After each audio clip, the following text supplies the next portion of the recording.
Good morning students, welcome in my YouTube channel physics science. आप सभी ने start किया था मेरे साथ 12th क्लास के फिजिक्स। उसमें हमने चार्ज की प्रॉपर्टीज, कूलॉम्स लॉ और ये सब पढ़ा था। अब हम उसी के आगे देखते हैं intensity of electric field. Intensity of electric field, अब इसको कैसे समझेंगे? जैसे हमने बताया था आपको कि जैसे ये कोई चार्ज है, ठीक है। ये चार्ज क्या करता है? दूसरे चार्ज पर फोर्स लगाता है। तो उस फोर्स को हमने क्या नाम दिया था? जैसे ये क्यू नॉट है, इसको हमने, इस फोर्स को हमने नाम दिया था कूलॉम फोर्स। जिसे हमने कूलॉम्स लॉ से रिप्रेजेंट किया था, F इज इक्वल्स टू के Q not upon are square. वहां Q1 Q2 था, यहाँ हम Q नॉट और Q ले रहे, तो जो भी चार्ज की वैल्यूज है वो हम इसमें पुट करेंगे तो वैल्यू जाएगी F इज इक्वल्स टू के Q not upon are square. तो this is the value of the force. और ये फोर्स अट्रैक्टिव भी हो सकता है एंड रिपल्सिव भी हो सकता है। अब अट्रैक्टिव और रिपल्सिव किस पर डिपेंड करेगा? Depends upon the nature of the charge, charge की प्रकृति पर। अगर दोनों ही पॉजिटिव चार्जेस हैं तो वो एक दूसरे को क्या करेंगे? रिपेल करेंगे, प्रतिकर्षित करेंगे। और अगर दोनों ही नेगेटिव है तो भी एक दूसरे को रिपेल करेंगे। लेकिन अगर दोनों ही चार्जेस अपोजिट नेचर के हैं तो ये एक दूसरे को अट्रैक्ट करेंगे, मतलब एक दूसरे को आकर्षित करेंगे। तो ऐसा कोई भी चार्ज है, उसके चारों अगर हम ऐसा कोई फील्ड ले, जैसे ये कोई चार्ज है, इसके चारों हमने कोई भी फील्ड लिया है, तो वो उस फील्ड में आने पर दूसरे चार्ज को क्या एक्सपीरियंस होता है? या तो अट्रैक्शन फोर्स एक्सपीरियंस होता है या रिपल्सन फोर्स एक्सपीरियंस होता है, depend upon the nature of the charge. तो अगर कोई चार्ज है, उसके चारों ओर एक ऐसा फील्ड जिसमें कोई दूसरा चार्ज अगर आ जाता है तो उसे या तो अट्रैक्शन हो या रिपल्सन हो, उस फील्ड को हम कहते हैं इलेक्ट्रिक फील्ड। उस फील्ड को हम क्या कहेंगे? Electric field. और उस इलेक्ट्रिक फील्ड की इंटेंसिटी को, मतलब कितना उसको अट्रैक्ट कर रहा है, कितना रिपल्स कर रहा है, उसे हम कहते हैं इंटेंसिटी ऑफ इलेक्ट्रिक फील्ड, जिसे हम जनरली ई से डिनोट करते हैं कि area around a unit charge in which another charge experience a force. Force may be attractive, force may be repulsive. This is known as intensity of electric field. अब intensity of electric field है तो क्या, जैसे हम generally जैसे कहते हैं कि 5 रुपीज में अगर 1 टॉफी आती है तो 10 रुपीज में कितनी आएगी? ऑब्वियसली 2 टॉफीज आएगी। सिमिलरली अगर इस कोई भी चार्ज है, उसके कारण दूसरे चार्ज पे टोटल जो फोर्स लग रहा है, उससे हम अगर किसी यूनिट चार्ज से डिवाइड कर दें, मतलब जितने चार्ज है, जैसे ये फोर्स है F और इसको हम डिवाइड कर दें Q नॉट से, चार्ज ऑन अ फोर्स, क्योंकि Q नॉट पर जो फोर्स लगा रहा है, तो force on a unit charge is known as intensity of electric field. इसे हम लिख भी लेते हैं, फोर्स अपॉन या on a unit charge is called intensity of electric field, है ना? कि हमें पूरे इस क्यू नॉट चार्ज पे कितना फोर्स लग रहा है वो पता है। कितना फोर्स लग रहा है? F फोर्स लग रहा है। तो यूनिट चार्ज पे कितना फोर्स लगेगा, तो हम हमेशा जनरल एक के लिए जब भी वैल्यू निकालनी होती है हम डिवाइड करते हैं। तो similarly the force on the unit charge F upon Q naught will be equal to E, and this E is known as intensity of electric field. विद्युत क्षेत्र की तीव्रता, एकांक धन आवेश पर कार्य करने वाला विद्युत क्षेत्र को हम, विद्युत बल को हम विद्युत क्षेत्र की तीव्रता कहते हैं। अब इसके हम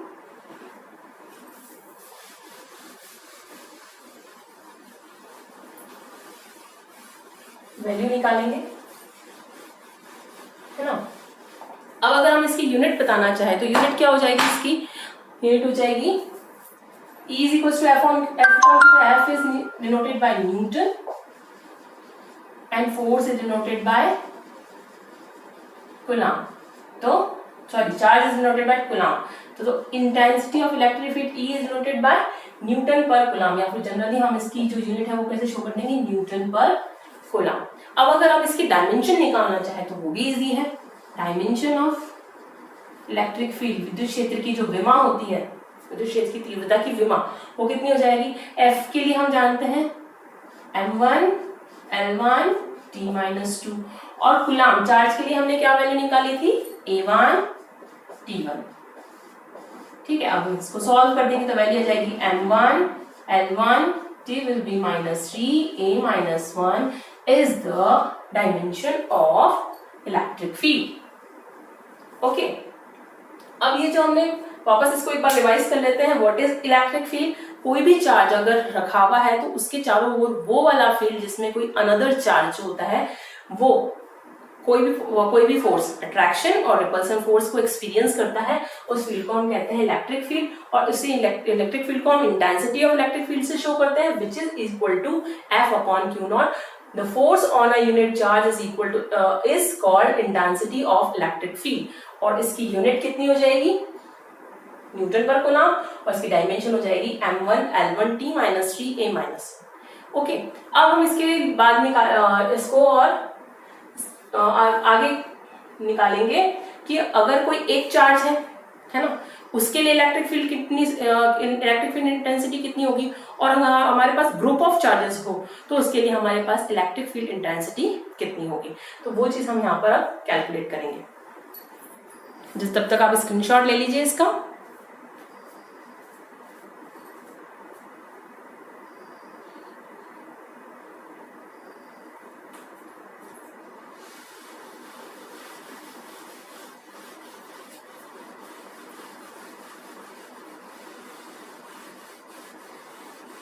एक और क्वेश्चन, जैसे अगर F जो है, फोर्स जो है, वो कैसी क्वांटिटी है? वेक्टर क्वांटिटी है. तो इलेक्ट्रिक फील्ड भी कैसी होगी? वेक्टर क्वांटिटी होगी. तो हम इसको दोनों को शो करेंगे, इलेक्ट्रिक फील्ड को वेक्टर क्वांटिटी. और जो भी वेक्टर क्वांटिटी होती है उसकी कोई ना कोई डायरेक्शन होती है. तो हम उसे कैसे शो करेंगे कि जब अगर पॉजिटिव चार्ज है, हमेशा इलेक्ट्रिक फील्ड की जो डायरेक्शन होती है from positive to negative, direction of electric field is from positive to negative. क्योंकि इसको ध्यान में कैसे रखोगे कि ये पॉजिटिव क्या करता है? देने की टेंडेंसी होती है, और नेगेटिव क्या? लेने की टेंडेंसी होती है. तो हमेशा जो एरो शो करेंगे डायरेक्शन वाले, वो पॉजिटिव से तो होंगे बाहर की तरफ, क्योंकि ये क्या करता है? हमेशा देता है. और नेगेटिव की क्या हो जाएगी टेंडेंसी? इसको लेने की. तो the direction will be towards the negative. ठीक है, ये हमेशा देता है इसलिए बाहर की तरफ ये देगा, और ये हमेशा देता है इसलिए इसके एरोस कहाँ होंगे? अंदर की तरफ होंगे. ठीक है, तो ये हो गई डायरेक्शन. अब हम निकालेंगे electric field intensity due to a point charge, बिंदु आवेश के कारण विद्युत क्षेत्र की तीव्रता.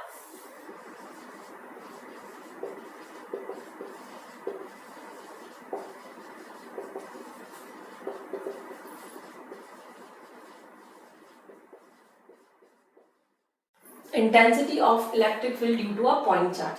इसी में हम आगे कर रहे हैं कि अगर कोई पॉइंट चार्ज है, ठीक है, जैसे ये Q0 एक पॉइंट चार्ज है, इस पर इस चार्ज Q के कारण हमें इलेक्ट्रिक फील्ड की इंटेंसिटी निकालनी है. ठीक है, और इसकी डायरेक्शन भी निकालनी है. कैसे करेंगे इसको? कि हम जानते हैं कि जैसे point charge, force on point charge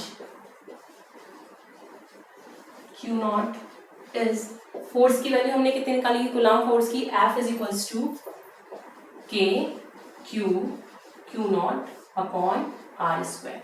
क्यों देखो Q0 और दोनों डिस्टेंस आ रहा है, K Q0 upon R square. This is the value of force. और अगर हम इलेक्ट्रिक फील्ड इंटेंसिटी निकालने चाहिए, E is equals to F upon Q0 होता है. क्योंकि हम कहाँ निकाल रहे हैं? Q0 के लिए निकाल रहे हैं, इसलिए Q0 यूज किया है. अगर हम Q के निकालते तो Q यूज करते हैं. ठीक है, F तो इसकी वैल्यू हो जाएगी Q0 से Q0 कैंसिल हो जाएगा, KQ अपॉन R स्क्वायर. इसको हम कहते हैं intensity of electric field due to a point charge. अच्छा, अभी एक वेक्टर क्वांटिटी है तो हमने इसमें डायरेक्शन भी लगा दी R कैप. तो इसका मतलब हम देख रहे हैं कि जो फोर्स था वो भी इनवर्सली प्रोपोर्शनल है डिस्टेंस के स्क्वायर के, और इंटेंसिटी ऑफ इलेक्ट्रिक फील्ड है which is also inversely proportional to R square. तो अगर आपसे ग्राफ पूछे, the graph between intensity of electric field and the distance will be like this. यहाँ पे E है, एक्स एक्सिस पे R है, तो ये ग्राफ इस तरीके से होगा. ठीक है, क्योंकि 1 अपॉन R स्क्वायर. अब अगर हमारे पास एक बहुत बड़ा सिस्टम हो जिसमें बहुत सारे चार्जेस हो, तो उसके लिए इंटेंसिटी कैसे निकालेंगे?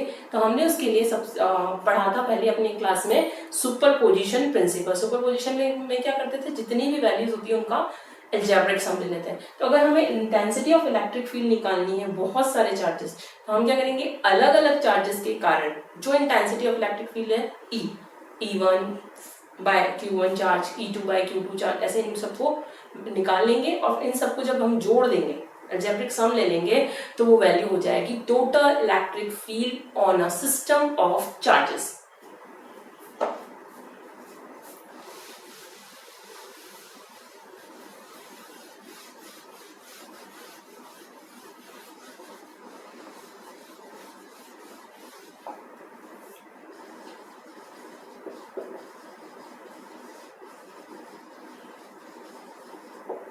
अब जैसे हमने एक सिस्टम लिया है,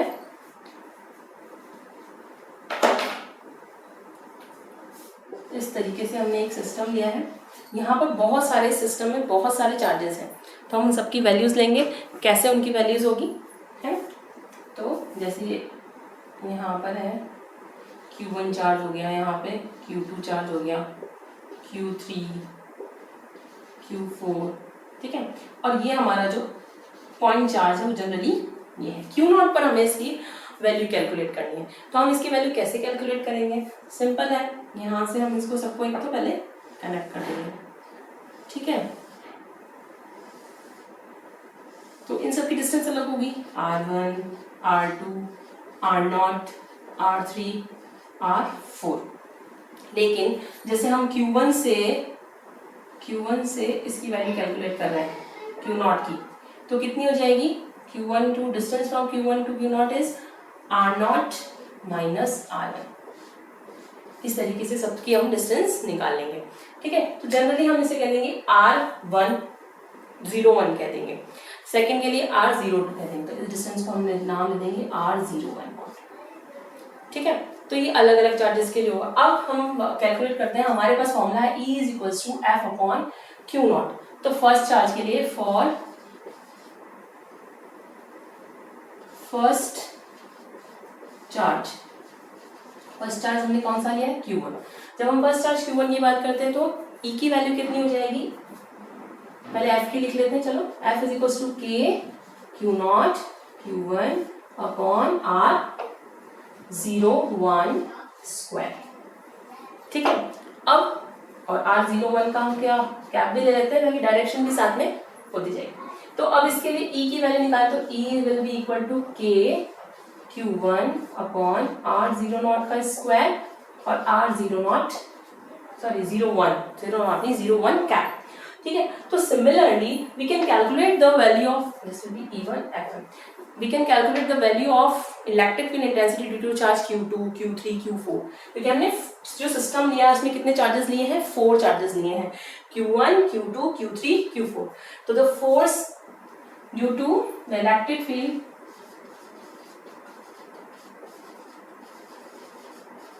intensity due to other charges, जैसे हम निकाले E2 value, E2 will be equal to K Q2 R02 square upon R02 cap। E3 निकाले तो E3 is equals to K Q3 R03 square R03 cap। E4, देखिए सारे vectors है इसलिए यहाँ पर एरो लगाना ना भूले, K Q4 upon R04 square R04 cap. तो हमने क्या किया, सबके जितने भी चार्जेस थे उनके कारण जितना भी इलेक्ट्रिक फील्ड था उसे कैलकुलेट कर लिया। अब हमने जो सुपरपोजिशन प्रिंसिपल पढ़ा था उसमें क्या था,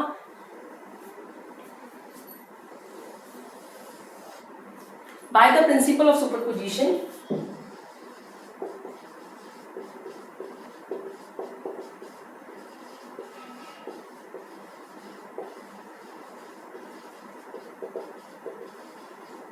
E will be equal to E1 plus E2 plus E3 plus E4। तो जो हमारे पास चारों जो वैल्यूज थी हम इसमें यहाँ पुट कर देंगे और वैल्यू कैलकुलेट कर लेंगे।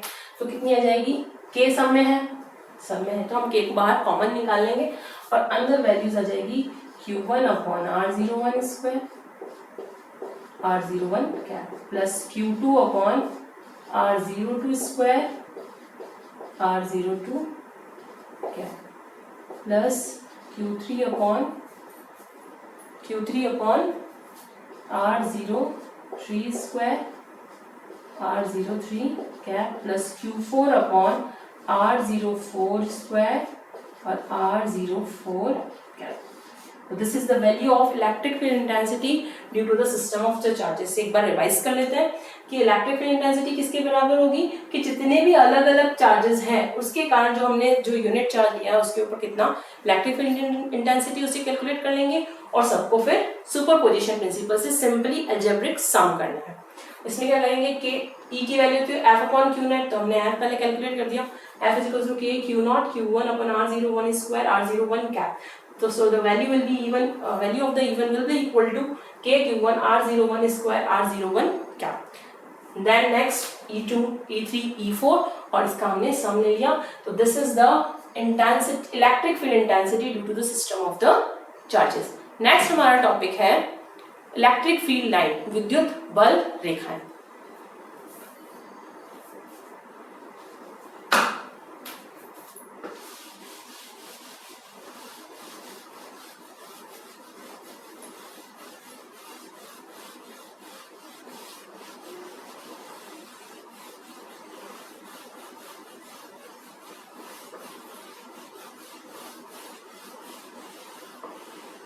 अब जब हम कह रहे हैं कि जब कोई भी जो चार्ज होता है वो दूसरे चार्ज को अट्रैक्ट कर रहा है, इसका मतलब इस पर क्या कर रहा है, फोर्स लगा रहा है। फोर्स अगर रिपल्सन का लगाएगा तो वो चार्ज कहाँ जाएगा, दूर जाएगा। जैसे पॉजिटिव है और दूसरा एक और पॉजिटिव है और ये इस पे फोर्स लगा रहा है तो ये चार्ज किधर जाएगा, दूर जाएगा। क्यों जाएगा दूर, क्योंकि इन दोनों में रिपल्सन है। ठीक है, अगर एक पॉजिटिव चार्ज है वो नेगेटिव चार्ज को क्या करेगा, अपनी तरफ अट्रैक्ट करने की कोशिश करेगा तो वो इसके पास आएगा। ठीक है, तो ऐसा एक सिस्टम या फिर इलेक्ट्रिक फील्ड में अगर हम कोई भी चार्ज रख देते हैं, ठीक है, तो उस पर जो फोर्स लगेगा तो वो मूव करेगा, या तो उसमें के अंदर आने की कोशिश करेगा या दूर जाने की कोशिश करेगा। ठीक है, लेकिन अगर इलेक्ट्रिक फील्ड की इंटेंसिटी कंटिन्यू चेंज होती जाएगी तो वो एक कर्व के फॉर्म में उसकी डायरेक्शन बार बार चेंज होती जाएगी। तो जैसे ये कोई चार्ज है, इस पे कभी इलेक्ट्रिक फील्ड की इंटेंसिटी ज्यादा हो रही है तो ये उसकी तरफ अट्रैक्ट होगा, कभी कम हो रही है तो दूर जाएगा। ठीक है, तो इसको शो करने के लिए जो हम यूज करते हैं उसे हम कहते हैं इलेक्ट्रिक फील्ड लाइंस, विद्युत बल रेखाएं। विद्युत बल रेखाएं कहते किसको है कि एक ऐसा इमेजिनरी पाथ जिसपे कोई पॉइंट चार्ज किसी इलेक्ट्रिक फील्ड के कारण उस पर मूव करता है, तो उस पाथ को हम कहते हैं इलेक्ट्रिक फील्ड लाइंस या विद्युत बल रेखा है। वह काल्पनिक बंद पृष्ठ जिसमें एक एकांक धन आवेश किसी विद्युत क्षेत्र में उस पर गति करता है तो उसे हम कहते हैं विद्युत बल रेखाएं। विद्युत बल रेखाएं क्यों नाम दिया कि विद्युत क्षेत्र के कारण जो बल लग रहा है और बल लगने के कारण वो जिस पाथ को फॉलो कर रहा है, इसलिए हम उसे नाम देते हैं इलेक्ट्रिक फील्ड लाइंस। वो पाथ को फॉलो कर रहा है तो किसी न किसी लाइन पे चलेगा। ठीक है, तो electric field line is a line on which a charge moves due to the effect of the electric field। okay, तो अब ये और क्या शो करती है, ये इलेक्ट्रिक फील्ड लाइन शो करती है किसी भी जगह पर कि भाई इलेक्ट्रिक फील्ड कितना है। अगर इलेक्ट्रिक फील्ड इंटेंसिटी ज्यादा होगी तो वहां फील्ड लाइंस ज्यादा होगी, और इलेक्ट्रिक फील्ड इंटेंसिटी कम है तो वहां इलेक्ट्रिक फील्ड लाइंस भी कम होगी। एक इंपॉर्टेंट चीज, ये इलेक्ट्रिक फील्ड लाइन शो करती है, शोज द डायरेक्शन ऑफ, क्योंकि हम कह रहे हैं ना कि फोर्स की भी फोर्स जो लगेगा उसकी भी एक डायरेक्शन होगी, इलेक्ट्रिक फील्ड होगा उसकी भी डायरेक्शन होगी। तो ये इलेक्ट्रिक फील्ड लाइंस शो करती है direction of electric field and coulomb force. ठीक है, तो अब ये इलेक्ट्रिक फील्ड लाइंस होती कैसे हुई, डायरेक्शन कैसे शो करती है, इसको देखते हैं। जैसे हमारे पास कोई चार्ज है, हम यहाँ कह रहे हैं कि दो पॉजिटिव चार्जेस है तो वो एक दूसरे को रिपेल करेंगे और नेगेटिव होंगे तो एक दूसरे की तरफ अट्रैक्ट होंगे। अगर हम एक ये चार्ज ले रहे हैं जो कि पॉजिटिव चार्ज है। पॉजिटिव चार्ज के लिए अभी मैंने लास्ट वाले टॉपिक में बताया था कि पॉजिटिव चार्ज से हमेशा इलेक्ट्रिक फील्ड लाइंस कहाँ जाने की कोशिश करती है, दूर जाने की कोशिश करती है, और नेगेटिव से हमेशा क्या करती है इलेक्ट्रिक फील्ड लाइंस, पास आने की कोशिश करती है, क्योंकि ये अट्रैक्ट करता है, मतलब लेने की टेंडेंसी होती है। तो इसका क्या मतलब हुआ कि अगर हम कोई भी दो चार्जेस को एक दूसरे के पास लाते हैं, देखो अगर मैं इस पॉजिटिव को इसके पास लाऊं तो यहाँ से फील्ड लाइंस कहाँ से स्टार्ट होगी, पॉजिटिव से स्टार्ट होगी और नेगेटिव की तरफ जाएगी।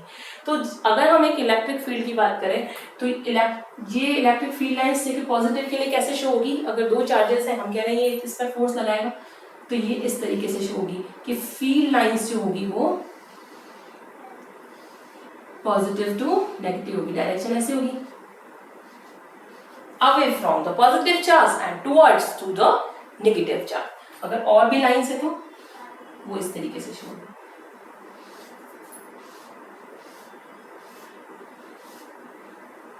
ठीक है, तो इनकी सबकी डायरेक्शन किधर होगी और ये इधर की डायरेक्शन किधर होगी, इनकी सबकी डायरेक्शन नेगेटिव की तरफ होगी, इनकी सबकी डायरेक्शन पॉजिटिव से दूर की तरफ होगी। तो ये शो हो जाता है इलेक्ट्रिक फील्ड लाइंस।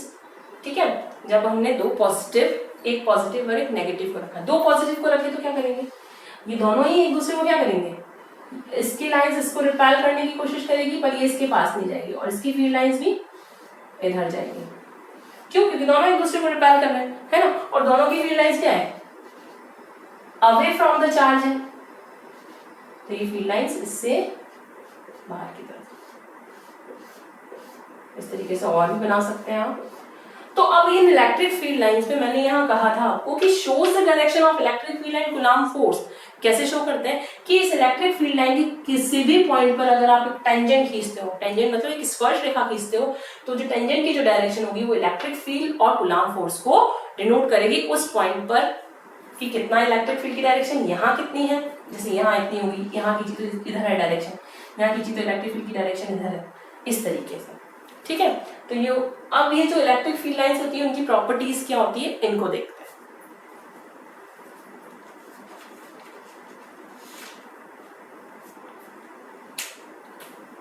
तो उनको राइट डाउन भी करते चलते हैं।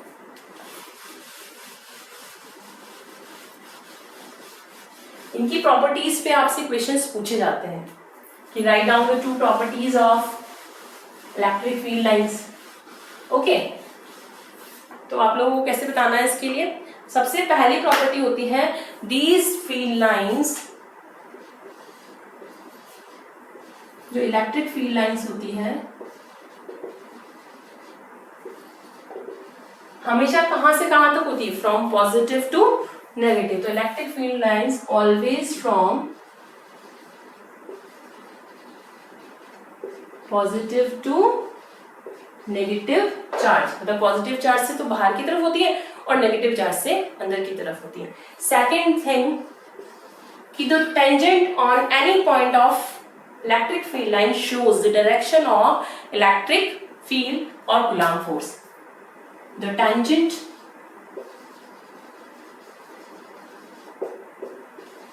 On any point of electric field line shows direction of electric field। Okay, वो इलेक्ट्रिक फील्ड की डायरेक्शन को शो करेगी। Third point, they do not cross each other. ठीक है, फर्स्ट वाला हो गया कि हमेशा इलेक्ट्रिक फील्ड लाइंस कहां से कहां तक होगी, धनावेश से ऋणावेश की तरफ होगी। दूसरा इसमें हो गया टैंजेंट अगर किसी भी पॉइंट पे आप खींचते हो तो वो इलेक्ट्रिक फील्ड की दिशा को, मतलब विद्युत क्षेत्र की दिशा को प्रदर्शित करती है। ये एक दूसरे को नहीं काटती है, क्रॉस नहीं करती है। क्यों नहीं करती, कि जैसे दो फील्ड लाइंस है, अगर इन्होंने दोनों ने एक दूसरे को क्रॉस कर दिया तो अगर इसी पॉइंट की बात करें तो जो क्रॉस वाला जो पॉइंट होगा उस पर इलेक्ट्रिक फील्ड पे हम क्या करेंगे, अगर दो टेंजेंट अगर खींचते हैं, है ना, तो ये टेंजेंट दो अलग अलग डायरेक्शन को शो करती है। एक ही पॉइंट पे इलेक्ट्रिक फील्ड की दो direction is not possible, so they do not cross each other. एक दूसरे को कट भी नहीं करती, क्रॉस भी नहीं की करती। क्यों नहीं करती? ये जो क्रॉस वाला जो पॉइंट होगा, अगर उस पर हम टेंजेंट बनाते हैं, ये क्वेश्चन कई बार पूछा जाता है, ठीक है, तो जो क्रॉस पॉइंट होगा उस पर दो डायरेक्शन शो होगी इलेक्ट्रिक फील्ड की, और एक ही इलेक्ट्रिक फील्ड की दो direction is not possible, so they not cross each other.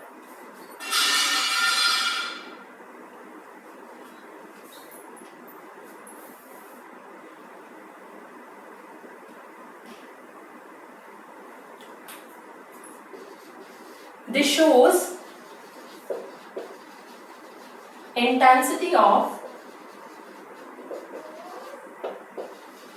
Electric field. That means कैसे शो करती है इलेक्ट्रिक फील्ड की इंटेंसिटी को? कि जहां ज्यादा फील्ड लाइंस क्रॉस होगी वहां इलेक्ट्रिक फील्ड की इंटेंसिटी ज्यादा होगी, और जहां से कम इलेक्ट्रिक फील्ड लाइंस, उसकी अगर जैसे ये फील्ड लाइंस जा रही है और अगर हमने यहाँ पे कोई एरिया बना लिया है ना, इसके परपेंडिकुलर इसके नॉर्मल डायरेक्शन में एक एरिया बना लिया, तो यहाँ से जितनी ज्यादा लाइंस क्रॉस होगी उतना ही ज्यादा किसकी वैल्यू होगी? इलेक्ट्रिक फील्ड की इंटेंसिटी उतनी ही ज्यादा होगी। तो this shows the intensity of electric field, the number of lines is more than the intensity of the electric field is more. जहां ज्यादा लाइंस होगी वहां पर विद्युत क्षेत्र की तीव्रता भी अधिक होगी, और जहां कम होगी वहां विद्युत क्षेत्र की तीव्रता भी कम होगी। नेक्स्ट, ये क्या करती है? जैसे अगर हम इस लेंथ की डायरेक्शन में चले, जैसे हमने पॉजिटिव और नेगेटिव के लिए बनाया था, है ना, लेंथ की डायरेक्शन में हमेशा ये कॉन्ट्रैक्ट होने की, सिकुड़ने की कोशिश करती है। तो अलोंग द लेंथ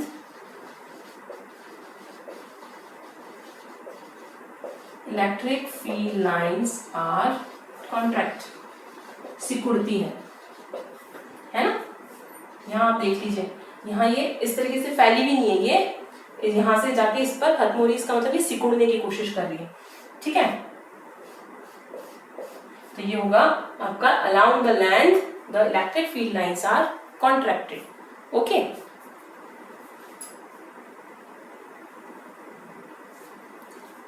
और नेक्स्ट पॉइंट है perpendicular to the length. Perpendicular to the length, देखो ये आप एक दूसरे को कहीं क्रॉस नहीं कर रही है, एक दूसरे से दूर हटने की कोशिश कर रही है। तो perpendicular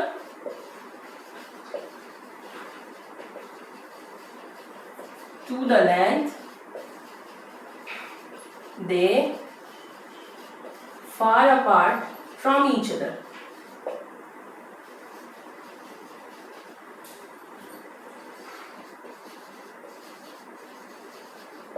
These are the properties of electric field lines. First is the always from positive to negative. Second one, the tangent of any point shows electric field line shows direction of electric field. Next one, they do not cross each other. Then again, this shows in an intensity of electric field along the length they contracted, मतलब ये सिकुड़ने की कोशिश करती है। और perpendicular direction में क्या करती है? एक दूसरे से दूर हटने की कोशिश करती है। देखो ये देखो यहाँ पर है, ये भी इससे दूर हट रही है, ये वाली इससे दूर हट रही है। मतलब अगर परपेंडिकुलर डायरेक्शन को देखें तो these are the properties of electric field line. आपको हमारा वीडियो कैसे लगा? आप प्लीज इसे लाइक कीजिए, शेयर कीजिए, सब्सक्राइब कीजिए, और कोई भी अगर आपको प्रॉब्लम है इस टॉपिक से रिलेटेड तो आप कमेंट सेक्शन में जाके कमेंट करके उनको पूछ सकते हैं। Take care, bye.